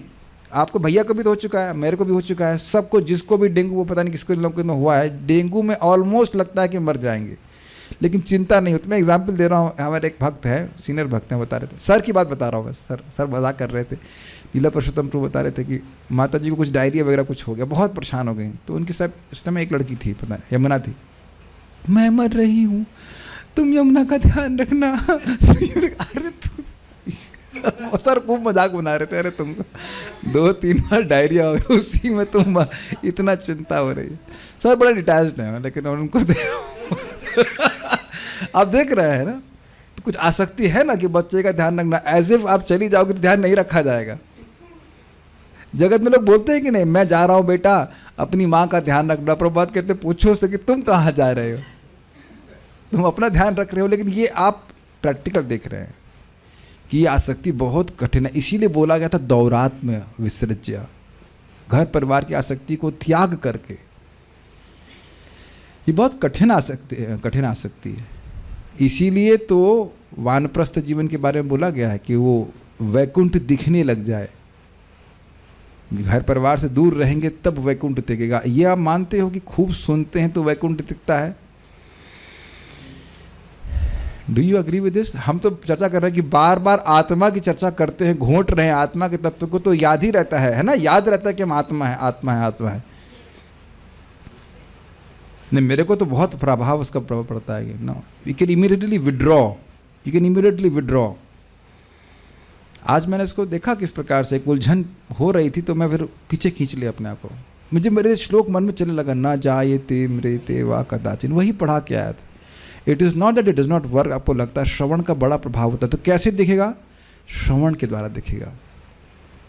ठीक है, ऐसे शुद्ध भक्त परमेश्वर के निर्देशन में रहकर दिव्य ज्ञान की किसी कृत्रिम चिंता में नहीं पड़ते और ना ब्रह्म क्या है, माया क्या है, इसकी व्याख्या में समय गंवाते। उनको समझ में आ गया कि भगवान का यश सुनना है, इसीलिए शब्द बोले आम अनंती, सम्यक रूप से जानते हैं। निर्विशेषवादी इस चक्कर में पड़े रहते हैं, ब्रह्म क्या है, माया क्या है, सब, लेकिन वो उस चक्कर में नहीं पड़ते। वे ना तो अपने को भगवान के साथ झूठा तदाकार हुआ मानते हैं, न यह तर्क करते हैं कि ईश्वर का अलग से अस्तित्व नहीं है, या कि ईश्वर है ही नहीं, या जीव ही ईश्वर है, या जब ईश्वर अवतार ग्रहण करता है तो यह भौतिक शरीर धारण करता है। अब प्रभुपाद जी ने किसकी व्याख्या कही? दौरात्म्य। जो जिसकी बुद्धि गड़बड़ है उसके चित्त में ये सब विचार आएंगे। कौन कौन से विचार बताइए? जीव भगवान में मिल सकता है, एक। दूसरा, ईश्वर का कोई अलग अस्तित्व नहीं है, हम सभी ईश्वर हैं, आप भी ईश्वर, मैं भी ईश्वर, बस भूल गए हैं। तो यह भी उनकी अशुद्ध बुद्धि, अशुद्ध बुद्धि नहीं, निर्बुद्धित्व का सूचक है। बुद्धि है ही नहीं। अरे भाई, जब सब ईश्वर हैं तो क्या सब लोग कोई भी ईश्वर है? ईश्वर मतलब कंट्रोलर, तो मैं भी सुप्रीम कंट्रोलर, आप भी सुप्रीम कंट्रोलर।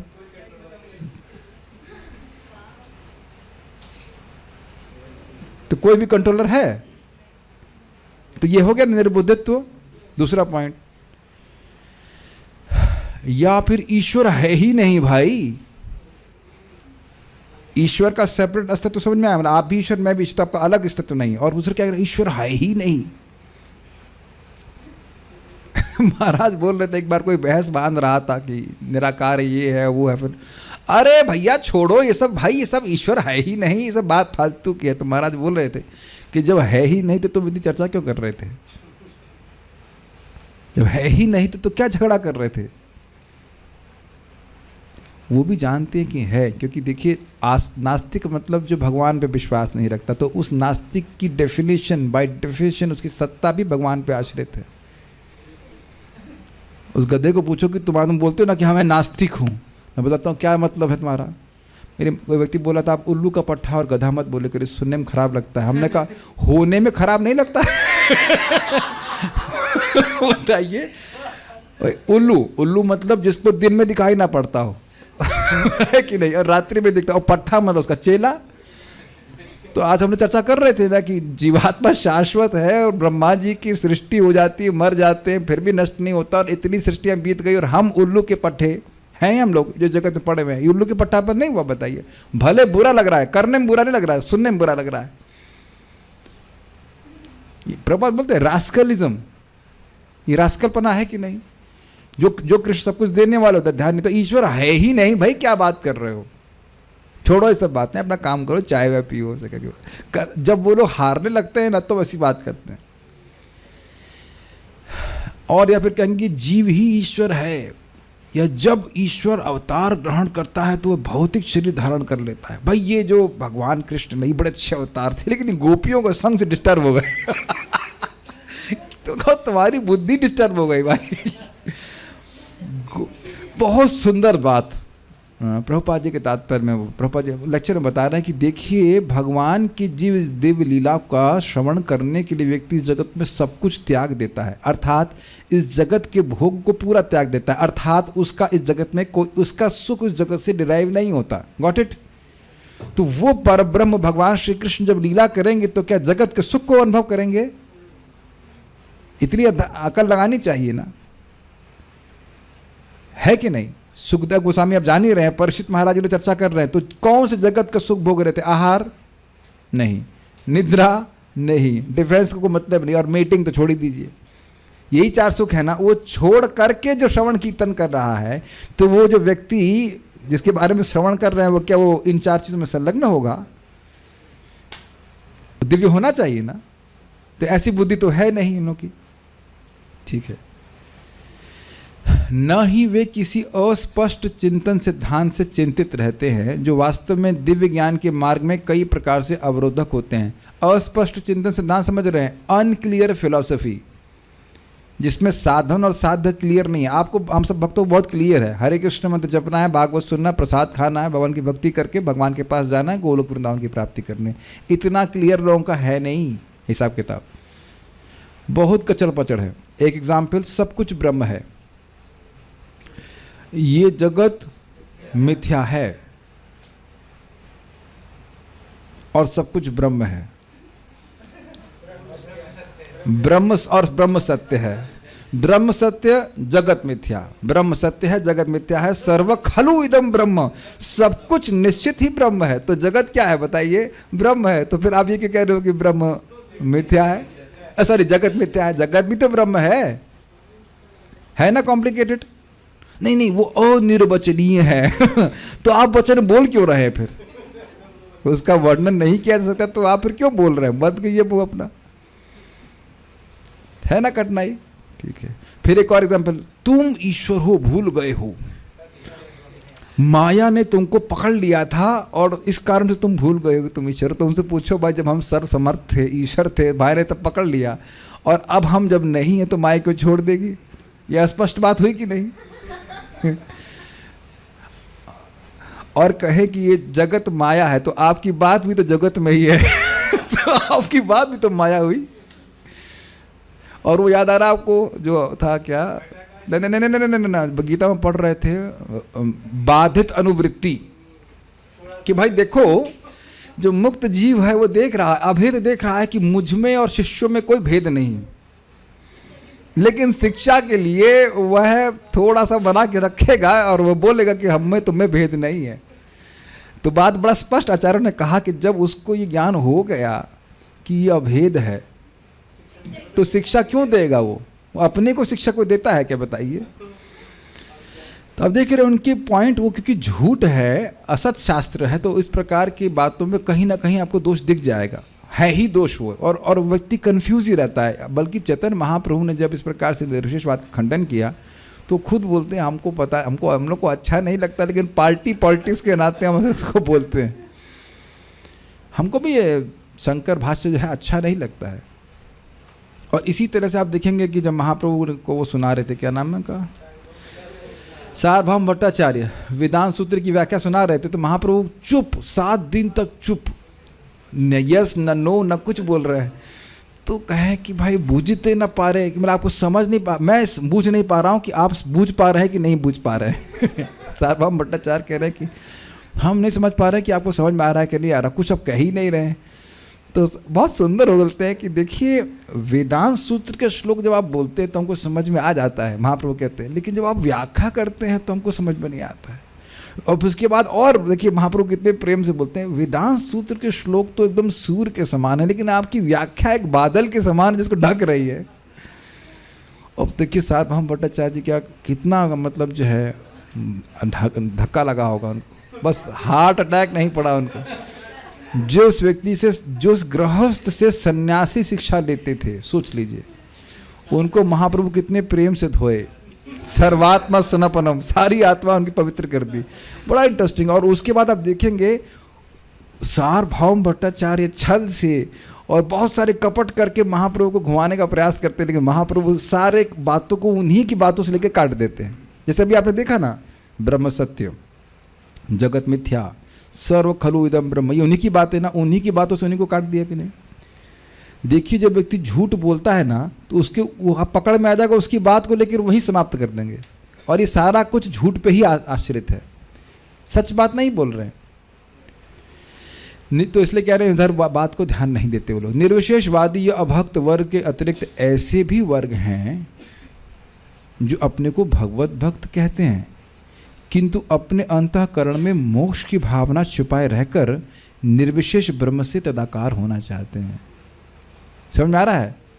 एक हो गए निर्विशेषवादी जो ओपनली बोल रहे हैं कि हम निर्विशेष में लीन होना चाहते हैं। दूसरे अभक्त वर्ग, वो तो भगवान से मतलब ही नहीं रख रहा, वह तो केवल अतत्व वस्तुओं में लगा हुआ है। और उसके बाद तीसरे कैटेगरी यह भी हैं जो मोक्ष की भावना छुपा करके भजन तो बाहर से भगवान का कर रहे हैं, लेकिन अंदर ब्रह्म में से वो लीन होना चाहते हैं। और उसी का उदाहरण मैं आपको रामदास जी का दिया कि राम राम बोल रहे हैं लेकिन राम में मिलने की इच्छा है। आप उदाहरण भी आप पढ़े होंगे जर्नी होम में, महाराज परम पूज्य राधानाथ महाराज पुस्तक लिखी है, तो वो बता रहे थे कि कहाँ बिहार में कोई व्यक्ति रहा होगा, नथिंग अगेंस्ट बिहारी, जैसे कि वहाँ उस स्थान ऐसा था, है ना, कुछ था स्थान बिहार में कोई मठ था या था, वहाँ व्यक्ति खूब सेवा करता, वो सेम राम राम राम बोलता रहता। और उसने इनवाइट किया, महाराज नहीं थे तो वो क्या थे नाम, स्टीफन क्या नाम महाराज का, रिचर्ड ना ऐसा कुछ नाम, रिचर्ड नाम, उस लड़के को बुलाया और बोला, बगल में बिठाया, बोला तुमको पता है कि मैं इतना सेवा क्यों करता हूँ, ये भगवान का नाम इतना क्यों उच्चारण करता हूँ। तो महाराज सोच रहे थे कि भाई क्या बात होगी, क्या बात, कहते हैं एक दिन मैं राम बन जाऊँगा। तो महाराज तो पहले के भक्त हैं, बोले कि वो प्रसाद हमको हजम करने में बहुत दिक्कत हुई।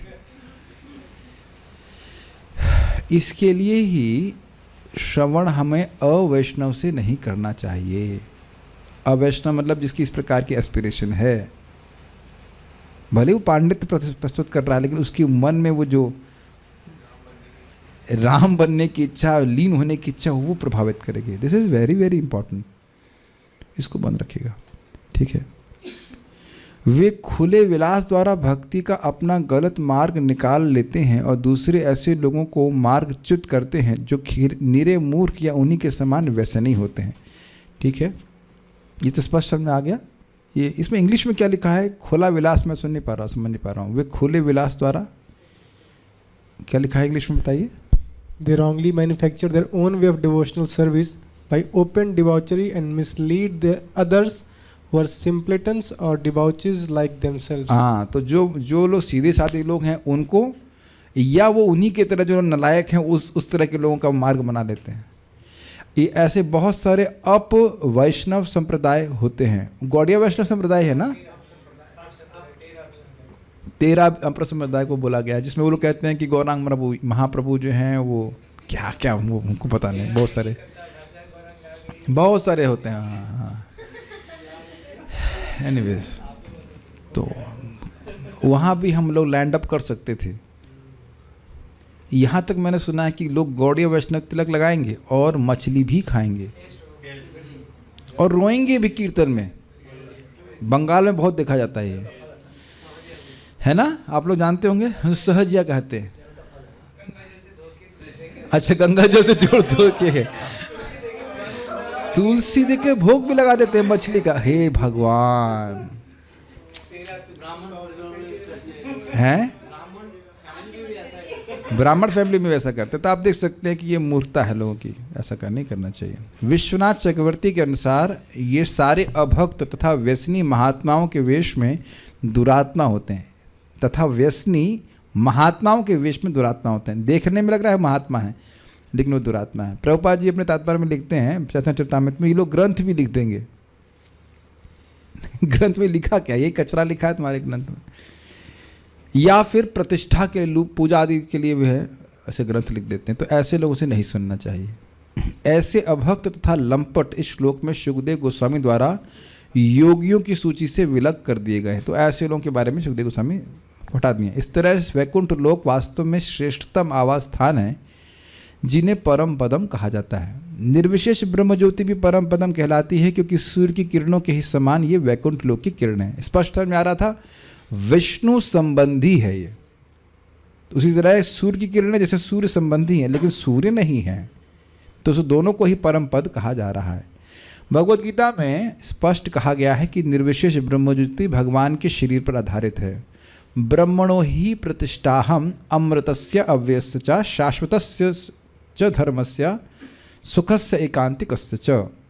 ब्रह्म की प्रतिष्ठा, आधार मैं ही हूँ। इसीलिए आप लोग गीता क्लास में आ रहे हैं, वो आते रहिए, क्योंकि गीता के रेफरेंस आप देख रहे हैं बहुत बार आ रहे हैं। एक बार जीवन में बढ़िया से गीता पढ़ लेंगे तो इसको समझने में कठिनाई नहीं होगी। एक बार तो कम से कम पढ़ना चाहिए, ठीक है। क्योंकि अब देखिए मैं बोलूँगा न जायते म्रियते कदाचिन, तो एक बार आपने बढ़िया से पढ़ लिया है तो आपको वहाँ पे समझने में कठिनाई नहीं होगी।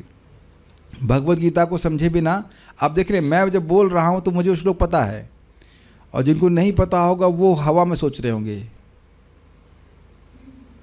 जो मुझे पता है कि मैं भी ऑडियंस में बैठता हूँ ना, सिर्फ परम पूज्य वृंदावन चंद्र महाराज को श्लोक बोल देंगे जो मुझको नहीं पता है, तो मैं सोचता रहता हूँ ये श्लोक का है, और फिर जब उसको देख लेते हैं तो समझ में आता है।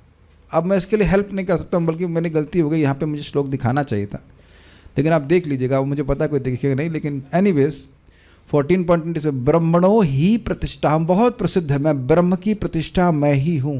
प्रतिष्ठा मतलब आधार।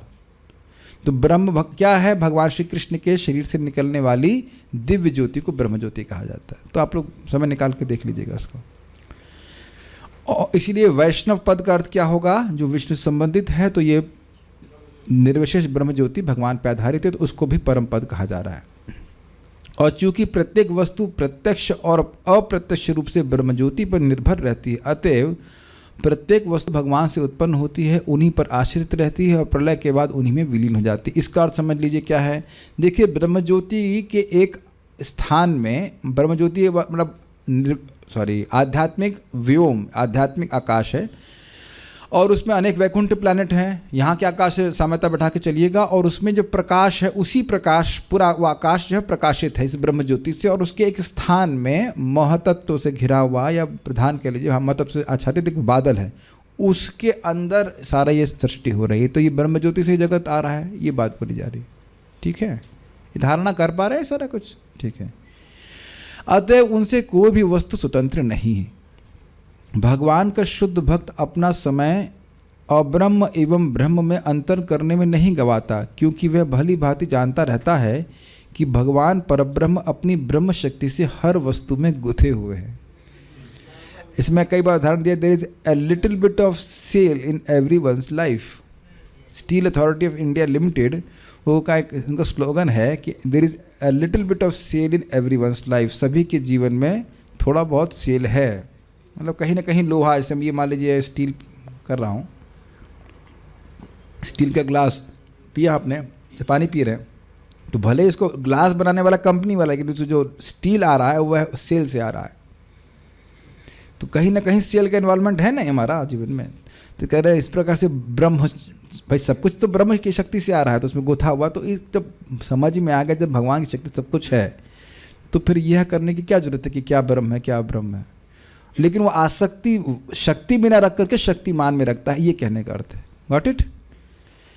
इस तरह भक्त प्रत्येक वस्तु को भगवान की संपत्ति के रूप में देखता है। भक्त हर वस्तु का उपयोग उन्हीं की सेवा में करना चाहता है, और वह प्रकृति पर अपनी अनुचित प्रभुता जता करके किसी प्रकार की जटिलता उत्पन्न नहीं करता। ये बिल्कुल समझ में आ रहा है। ये दौरात्म्य शब्द की व्याख्या प्रभुपाद फिर से कर रहे हैं कि बहुत दौरात्म्य विसृज्य। क्या दौरात्म्य? मैं ये देह हूँ, देह से संबंधित मेरी वस्तुएं हैं, इनका मैं भोग करूंगा। ये है कॉम्प्लिकेटेड मेंटालिटी, जटिल मेंटालिटी। क्यों? क्योंकि जो आप हो नहीं उसको मानने का प्रयास कर रहे हो। Do you agree? झूठ को सच मानना जटिलता है कि नहीं? तो ये बात कर रहे हैं, सब छोड़ करके अनुचित प्रभुता। अनुचित प्रभुता का मतलब समझ लीजिए। मान लीजिए कोई व्यक्ति गौशाला में आता है और ग्वालों को ऑर्डर देना शुरू कर देता है, जस्ट कोई भी, फॉर एग्जाम्पल हम मजाक बना रहे, साधु सेवन प्रभु भी गेस्ट के रूप में आए और कहा अच्छा हाँ एक वाले इधर आओ, तुम ये करो तुम वो करो। व्हाट? अब समझ में आ गया ना? ये अनुचित प्रभुता है कि नहीं? आप गेस्ट हैं तो गेस्ट की तरह रहिए। आप समझ गए मैं उदाहरण क्यों दिया? Is it okay? Is it all okay? इस क्षेत्र के मालिक हम लोग नहीं हैं, ना अपने शरीर के ना अपनी इंद्रियों के। तो ये अनुचित प्रभुता दिखा रहा है कि नहीं? ये कॉम्प्लिकेटेड आप देख रहे हैं, आप मान रहे हैं तो साधु सेवन प्रभु की बड़ा कॉम्प्लिकेटेड हो जाएगा। कि मान लीजिए मैं आपकी ऑफिस में चला जाऊँ, मैं कुछ हाँ तो आप लोग इधर पानी लाइए, ये लाइए, लेकिन ये क्या बाबा को क्या हो गया? दिस इज अनुचित प्रभुता। आश्चर्य नहीं करेंगे ये क्या हुआ, अभी तो आए और आप चालू हो गए। हम नहीं सोचेंगे ना, वहाँ पे कभी नहीं बचा रहा ना आप लोग कि यहाँ पे बॉस हैं आप लोग गौशाला में, नहीं आता ना। और सोचने लग जाए तो जटिलता नहीं होगी। अब क्योंकि सोचने के बाद वैसे कार्य भी करने लग जाएगा व्यक्ति। Do you agree? इसीलिए जगत हमको फ्रस्ट्रेट कर रहा है। आज मैं रिफ्लेक्ट कर रहा था कि क्यों फ्रस्ट्रेशन जगत में आता है। सुनाई पड़ रहा है कि क्यों आता है? Where you are not in control, where nobody is in control, nobody can help you. कई बार ऐसा होता है। क्यों होता बताइए? ये जो अनुचित प्रभुता के हमारा बीमारी है उसको भगवान निकालवाना चाहते हैं। ऐसा नहीं कि हम भक्त बन गए तो तुरंत अब सारी भावना निकल गई, मैं कंट्रोलर हूँ, मैं कंट्रोलर हूँ। ये तू नहीं है, तू नहीं है। न इति तुम नहीं हो। भगवान उधर से बोले न इति तुम नहीं हो, तुम नहीं हो। दिस इज क्वाइट फैसिनेटिंग, नहीं? ये बहुत अच्छा प्रभुपाद जी का तात्पर्य है कि जब तक है इस देह में, इस देह और देह संबंधित वस्तुओं को भगवान की सेवा में लगाओ। ये बात है। व्यर्थ की प्रभुता जताने का प्रयास ना करो, फंसाएगा। Simple point. क्या कहते हो उसको? हरि संबंध वस्तु में क्या श्लोक है वो? अनासक्तस्य विषयान यथाहारम उपयुञ्जतः निर्बंध कृष्ण संबंधे युक्त वैराग्यम उच्यते। तो हाँ, तो बात ये, मैं खाली इसीलिए एक्सप्लेन कर रहा हूँ कि वस्तुएं जो भगवान के संबंध में है उनको भी प्राकृत नहीं माने और उनका उपयोग भगवान की सेवा करें। अनासक्त विषयों के भोग के प्रति आसक्त ना हो, लेकिन अनासक्त विषयान यथाहारम उपयुञ्जतः, जितना योग्य है, जितना आवश्यक है उतना वो ग्रहण करे। और उसके बाद निर्बंध कृष्ण संबंध, उसका निर्बंध, उसका हट क्या है कि मुझे कृष्ण की सेवा करनी है, उसलिए उसको ग्रहण करे। Does it make sense? मैं एग्जाम्पल दे रहा हूँ। जैसे एडोब प्रीमियर प्रो से मेरा कोई मतलब नहीं था, लेकिन जब देखा कि भाई इससे हमारी प्रोसेसिंग फास्ट हो जाएगी तो बहुत मतलब है, सीख लेते हैं। अब बाबा को एडोब प्रीमियर प्रो से क्या मतलब है? मतलब नहीं था, सही मतलब नहीं था, लेकिन मतलब है जब देखा कि यहाँ से वीडियो प्रोसेसिंग अच्छी हो जाती, फास्ट हो जाती। सभी लोग मैं समझता हूँ भक्त लोग इसी प्रकार के होंगे कि भाई जब कुछ प्रयोजन नहीं है तो उससे कोई भक्ति सेवा का प्रयोजन नहीं तो व्यक्ति उसमें नहीं लगता है। तो सेवा का प्रयोजन होता तो स्वीकार कर लेते हैं। अब ये भी नहीं कि मैं प्रो बनना चाहता हूँ एडोबी प्रीमियर का, अपना काम हो गया उतना ग्रहण करना चाहिए। बात बहुत सिंपल लगती है लेकिन फंस सकता है व्यक्ति। हाँ, हम भगवान के लिए कर रहे हैं, हम भगवान के लिए कर रहे हैं, हम भगवान के लिए कर रहे हैं, और श्रवण कीर्तन ड्रॉप हो जाएगा तो क्या होता है? सेवा फॉर कृष्णा, सेवा फॉर कृष्णा, सेवा फॉर कृष्णा, सेवा सेवा सेवा सेवा सेवा, और फॉर कृष्णा गायब हो जाता है। तो इसीलिए युक्त वैराग्य का प्रिंसिपल बोला जा रहा है, आप भगवान में युक्त हो और जगत से वस्तु से अनासक्त हो। ये इज़ वेरी प्रैक्टिकल, क्योंकि हम जगत की वस्तुओं को त्याग नहीं सकते जब तक इस शरीर में है। Do you agree? लेकिन इससे हम लोग मुक्त अवस्था में रहते हैं। ठीक है? वह इतना आज्ञाकारी होता है कि अपने आप को तथा हर वस्तु को भगवान की दिव्य सेवा में लगाता है। भक्त हर वस्तु में भगवान का दर्शन करता है। काफ़ी इंटरेस्टिंग है। वो उसको ये देखने की जरूरत नहीं कि क्या वस्तु भगवान नहीं मतलब क्या भिन्न है। वो हर वस्तु को भगवान के संबंध में देखता है। बहुत सुंदर प्रभुपाद जी तात्पर्य बोल रहे हैं। मैं उस पर ही फोकस करना चाह रहा था। यद्यपि वस्तु में देख रहा है लेकिन वस्तु को भगवान के संबंध में देख रहा है कि कैसे उस वस्तु का उपयोग भगवान की सेवा में कर सकता हूँ। Got it? और भगवान में हर वस्तु को देखता है, अर्थात हर वस्तु भगवान की शक्ति है। ठीक है? दुरात्मा द्वारा उत्पन्न किया गया उत्पात उसकी इस धारणा के कारण उपजता है कि भगवान का दिव्य रूप भौतिक है। जब भगवान का ही रूप भौतिक है तो अब भौतिक जगत के बारे में क्या बोलेंगे? अच्छा, एक चीज़ बताइए, जब भगवान का ही रूप भौतिक बता दिए तो अब आपके लिए लक्ष्य क्या है? इधर इधर सोचिए। चलिए 2 मिनट के लिए दुरात्मा बन जाते हैं। 2 मिनट के लिए, टाइम स्टार्ट्स नाउ। भगवान, अभी कुछ होप है ना कि भगवान का रूप दिव्य है। अब उसको भी भौतिक कर दीजिए। अब आपके पास क्या बचा? मतलब हमारी हेल्प कीजिए, क्या बचा अब आपके पास? फिर कुछ, हाँ, यही रहो, एंजॉय करो, समथिंग लाइक दैट। जब भगवान के ही रूप को आपने भौतिक बना दिया तो बचा क्या आपके? हमको तो नहीं समझ में रहा कुछ बच रहा है। जूम के डिवोटीज मेरी हेल्प कर सकते, कुछ बच रहा है क्या? What will you get? और यह भी शब्द हमने सुना है भक्त के मुख से, इस प्रकार का ज्ञान कि देखो नाम में हमको रुचि इसलिए नहीं मिल रही है क्योंकि नाम भौतिक है, हम एक भौतिक शब्द बोल रहे हैं, हमारा तो ऐसे ही पित्त बड़ा रहता है, हमको बड़ी गुस्सा आ रही थी, वो तो हमसे सीनियर थे तो हम कुछ बोले नहीं, तो ऐसे में खून खौल जाता है बहुत ज़्यादा। आहू तो ना निवर्तिता, हमने पूछ लिया कि ये कहाँ लिखा है, कौन से शास्त्र में, कौन से ग्रंथ में प्रभुपाद जी लिखे हैं। जैसे आज परम पूज्य जनार्दन महाराज बोल रहे थे कि कोई गीता क्लास से बोले कि भगवान जब गीता का उपदेश दे रहे थे तो वो 89 साल के थे, तो महाराज बोले कि उस व्यक्ति को सोचना चाहिए कि प्रभुपाद कहाँ बोले कि 89 साल के थे, तुम इधर उधर से सुन के आ जाते हो, फिर कुछ भी बोल देते हो। प्रभुपाद जी अपने ग्रंथों में कहाँ लिखे हैं कि भगवान का नाम भौतिक है? आप रोज़ गाते हो कि नहीं, कि ये बोलते हैं कि भगवान आपने अपने नामों में सारी शक्ति रख दी है, ये मेरा दुर्भाग्य है कि मैं उस पर प्रति अनुराग नहीं कर रहा हूँ, वो तो मेरी अविद्या के कारण से है। भगवान का नाम पूरी तरह चिन्मय है, कभी भी समझ लीजिए, चाहे बाकी सब गलती है, सब गलती माफ़ करेंगे, भगवान की प्रति ये कभी भावना नहीं आनी चाहिए कि वह मायिक हैं। Is that clear? और यही महाप्रभु ने प्रकाशानंद सरस्वती को शिक्षा दी। सबसे बड़ा अपराध है, बाकी सब कुछ सहन है भगवान को, लेकिन भगवान को माइक कहना ये बहुत बड़ा अपराध है। या उनके संबंध, उनका नाम रूप गुण लीला सभी कुछ पूरी तरह दिव्य है। यद्यपि ये हा का दिखाई पड़ रहा है, लेकिन ये ग्रंथ, ये शब्द जो हैं सब दिव्य हैं और उसका प्रभाव भी आप चित्त पे देखते हैं। Do you agree? ठीक है, तो आप लोग समझ पाए इस बात को। आगे हम कल चर्चा करेंगे। कुछ किसी का कोई वैष्णव खाने का क्या अर्थ है? वैष्णव खाने का क्या? भगवान का प्रसाद ग्रहण करना। कहने का क्या अर्थ है? अच्छा, काशी में मोक्ष की चर्चा होती है। अगर पढ़ाई में आसक्ति हो तो पढ़ाई करते हुए आसक्ति कैसे त्यागें? भागवत तो पढ़ने लग जाइए, आसक्ति अपने आप ही छूट जाएगी।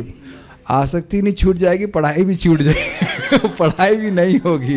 ये पहले ही बोले जा रहा डिस्क्लेमर, क्योंकि आसक्ति पतन का कारण है। तो हाँ, तो ठीक है ना, आप नहीं पढ़ रहे हो ना, अभी आप नहीं पढ़ रहे ना, रोज़ 1.5 घंटा क्लास होती है, जो वक्त पूछ रहे हैं, आप नहीं पढ़ रहे ना। जब तक व्यक्ति श्रीमद् भागवतम, उसमें लिखा है न विद्यते रुचि कचित, एक बार श्रीमद् भागवतम का आस्वादन करने के बाद अब उसको किसी शास्त्र में, किसी मतलब शास्त्र में किसी और वस्तु को पढ़ने की इच्छा नहीं रहती। आप एक बार श्लोक फिर से मेरे संग गाइए, कितना सुंदर श्लोक है। परम पदम वैष्णवमामनन्ति, परम पदम वैष्णवमामनन्ति तद यन्नेति नेति यद उत्सृक्षयः विसृज्य दौरात्मनन्य सौहृदा हृतोपगुह्यारः पदम पदम पदे पदम पदे पदे। चलिए अब हमारे संग बोलिए, F = ma, E = mc²। समझ में आ गया मैं क्या बोल रहा था? खूब घोटे ना इसको। E = mc², F = ma, और क्या Gmn_m2/r², F = Gmn, तो इस पर कुछ जोड़ते हैं। F = ma और F = Gmn_m2/r²। इंटीग्रेशन डिसइंटीग्रेशन, दिमाग का फालूदा बन गया। तो आप देख लीजिए इसमें क्या रस है। पढ़ चुके हो ना, इतनी फिजिक्स पढ़े, क्या मतलब है। और देखा वहाँ हम उसको कितना उपादेय मानते थे, बड़ा अच्छा है, बड़ा अच्छा, बड़ा अच्छा है। और अब देख रहे हैं परम अमृत परम नरकम एकम फिजिक्स एकम, ये ऐसे कह सकते हैं। So when we don't read, when we don't get to hear Bhagavatam, then we will feel something about it. ठीक है? Okay, so we'll stop here. ये क्या है? I know devotee, he is chanting 16 rounds, hearing katha, but suddenly because of hearing to Mayavadi, he is getting attracted to it. How can we bring them again? ये मैं अच्छा प्रश्न ने किया है। देखिए, एक बार मैंने हमारे क्या नाम है उनका नाम सड़क शांतपुर में सेवा करते हैं, लंबे से सैफरन डिवोटी का नाम क्या बहुत लंबे से है प्रभु जी? नहीं, अभी भी सेवा करते हैं, शाम किशोर संघ सेवा करते हैं, बड़े अच्छे फिलॉसफी में। नहीं any how, south Indian devotee हूँ। तो मैंने से पूछा कि एक विशेष संप्रदाय है, उसकी शिक्षा क्या है? ब्रिजधाम प्रभु, वो बड़े तेज हैं, ब्रिजधाम प्रभु बड़े तेज है फिलॉसफी में। ये वो सब लोग और अन्य लोग की क्या फिलॉसफी है? तो एक तथाकथित, अब जो भी है, एक संप्रदाय के बारे में बोल रहे थे। तो उन्होंने कहा उनकी क्या, अब मैं बोलना नहीं चाहता हूँ, उनकी क्या एस्पिरेशन है, that is a real test, कि क्या साध्य मानते हैं। तो बोले राम में मिलना चाहते हैं। अरे क्यों राम में मिलना चाहते हैं? मैं प्लीज़ आप उसको टॉलरेट कर लीजिएगा। तो उन्होंने बोला क्योंकि भगवान की इंद्रियां सर्वश्रेष्ठ हैं, तो राम में मिल कर के जो सुख मिलेगा वो अनंत होगा इत्यादि। अब वो उन्होंने बड़े सीरियसली बताया और वो सुन करके मेरे हृदय में कुछ हो गया, वो घिन नहीं आई थी, वॉज वेरी सटल कि ये भी एक अच्छी चीज़ है, एक क्षण के लिए ऐसा जा सकता है। अभी मैं आपको जानबूझ के ऐसे बोल रहा था, अब नहीं कर रहा हूँ, लेकिन उन्होंने बड़े इंटेंसली बताया था कि how they are aspiring, not that he was aspiring like that, how they are aspiring. पूरा संप्रदाय ऐसे एस्पायर कर रहा है कि राम में मिलकर राम की इंद्रियों के द्वारा हम आनंद लेंगे। तो इसीलिए बोल रहे हैं कि मायावादी भाष्य सुनीले होए सर्वनाश, कुछ भी नहीं बचेगा। नहीं सुनना चाहिए भाई, ये श्रवण बहुत खतरनाक है। मैं कितनी बार बोल रहा हूँ इस बात को, एक बार नहीं, हम तो खूब देखे हैं। और क्या नाम, एक महाराज के ना बोल रहे थे कि देखिए जब तक आप कुछ बीज डाल दीजिए, जब तक बीज नहीं डाले थे कुछ नहीं उग रहा था, कोई दिक्कत नहीं है, लेकिन जैसे कुछ उगना शुरू होगा कोई लता, तो बकरियाँ आ जाती खाने के लिए। हाँ, भक्ति पुरुषोत्तम महाराज समझा रहे थे। तो थोड़ी थोड़ी भक्ति हुई, उसको डिस्टर्ब करने के लोग आ जाएंगे, अरे अब गीता तो आप 10 साल के लिए छोड़ ही दीजिए। रघुपति प्रभु भक्त बोल रहे, तो फिर प्रभु जी बोले तो अच्छा भाई बताइए फिर क्या पढ़ूँ। प्रभु जी बड़े मजेदार है, तो गीता छोड़ दे तो बताइए जरा क्या पढ़ूँ बताइए। You have to have some brains to speak like that, is it not? कि 10 साल तक तो गीता तो आप भूल ही जाइए। वृंदावन में प्रभु जी मंदिर के अंदर परिक्रमा कर रहे थे, तब कोई बकरी आके बोलने के लिए, आप बताओ, तो लोग प्रभावित होते। मैंने बताया ना, परम पूज्य राधा गोविंद महाराज से डबल दीक्षा लेने के बाद आज एक व्यक्ति मायावाद संप्रदाय में चला गया। मेरे संग जब ज्वाइन किया तब वो मेरे संग, मैं मतलब मेरे संग वो ज्वाइन किए थे, मुझसे थोड़ा पहले ज्वाइन किए थे, आई डोंट नो पीछे आगे, मतलब साथ में रहते थे। See getting association of shelter of a pure devotee, and then हमको बड़ा आश्चर्य होता है कि ये क्या, जो व्यक्ति को प्राप्त हो रहा है, मैं खाली बोल रहा हूँ, जो प्राप्त हो रहा है उसकी महिमा श्रवण करेंगे तब वहाँ पे आपकी श्रद्धा टिकी रहेगी। इसीलिए प्रभुपाद जी कहा करते थे, hearing distributing my books will keep my devotees happy and hearing them will keep them. Okay, so आपने उसको प्रमाण कर दिया कि लोग ISKCON में आने के बाद भी इस प्रकार से करते हैं। Okay, will stop here. एक बात छूट गई थी इसमें, अनन्य सौहृदा का मतलब है मेरे कृष्ण एकमात्र प्रेमास्पद हैं, प्रेम के विषय हैं, इसलिए हृदय गुह्यम, समझ में आया? इसलिए हृदय में उसका आलिंगन करके, और आलिंगन करके छोड़ नहीं रहा है, और हम पदम पदे पदे, ये बात मैंने क्लियरली बताया था, उस तरह से नहीं बताया था ना, छूट गया था ये बात। एकमात्र प्रेमास्पद हैं, इसलिए खाली नहीं बैठा हुआ है, प्रेम मीन्स सेवा, इसलिए फिर क्या प्रभाव, अपने हृदय में ही उस पर आलिंगन किया हुआ है। दिस इज अमेजिंग ना। और हम पदम, एकमात्र पूजनीय उनका जो चरण कमल है, उसको पदे पदे हर क्षण में पूजा करता है। मतलब आप समझ पा रहे हैं कि ये भगवत प्रेम की स्थिति को सूचित कर रहा है कि ना उसका भगवान का चरण कमल उसके हृदय से जाता ही नहीं है। और ये हम सब संग होगा, दूसरे स्कंद में आ गए, परीक्षित महाराज कहेंगे हृदय पवित्र हो जाए एक बार तो भगवान जाते ही नहीं, जैसे कोई यात्री बहुत थक करके आया हो और अपने घर में आ जाए। वाह, ब्यूटीफुल स्टेटमेंट। यद्यपि भगवान कहीं बाहर जाते नहीं, लेकिन बस ये समझाने के लिए कि कैसे कोई व्यक्ति बहुत जगह थक हार के आया है और घर में आकर एकदम विश्राम प्राप्त करता है, ऐसे भगवान के चरण कमल उस भक्त के हृदय से जाते नहीं। बहुत अच्छे श्लोक हवाने वाले, हम लोग को बहुत सुख मिलेगा, लेकिन ये बात हमको बहुत अच्छी लगी थी, तो इसको बताना भूल गया था, इसको यहाँ बता रहा हूँ। Will stop here.